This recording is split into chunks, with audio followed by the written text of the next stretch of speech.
Alright, please excuse my cold, but this is going to be making your decoy bag suck less part 2.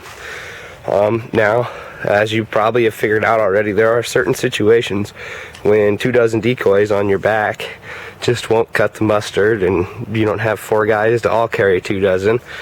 You got to do it yourself. Well, these are my solutions, and actually I've left one out here because I broke mine, and it was my favorite cart method, and that was the wheelbarrow. So we have just a standard cart, which is good until snow falls, and then it becomes a real pain in the ass, and you want to switch to something like a sled, which really isn't any fun either. One point I can recommend about the sled, though, is change out your leads, make them longer. You know, we learned in physics class that if your rope's like this, you're using a lot of your energy pulling in an upward fashion, or if you can kind of level that rope out, you get your leverage straight onto it. But this ups your one-man potential to 5, 6, 7, maybe 8 dozen decoys if you're real ballsy, or if you have something big like full bodies, these work good too.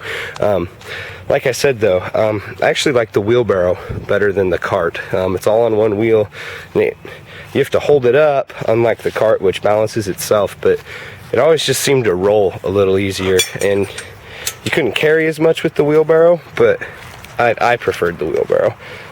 That's on-road. Off-road, it all kind of sucks. But and then another thing that's crucial if you're going to be karting or sledding or wheelbarrowing your shit in, is you need to get you some bungee straps.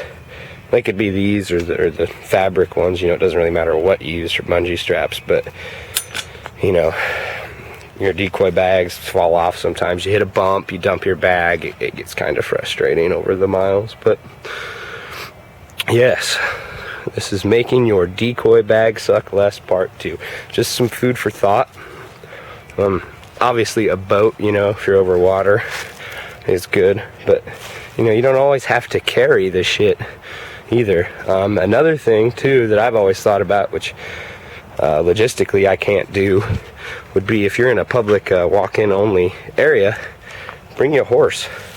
Why wouldn't you bring a horse or a mule? What are you doing? What are you doing? Are you tired?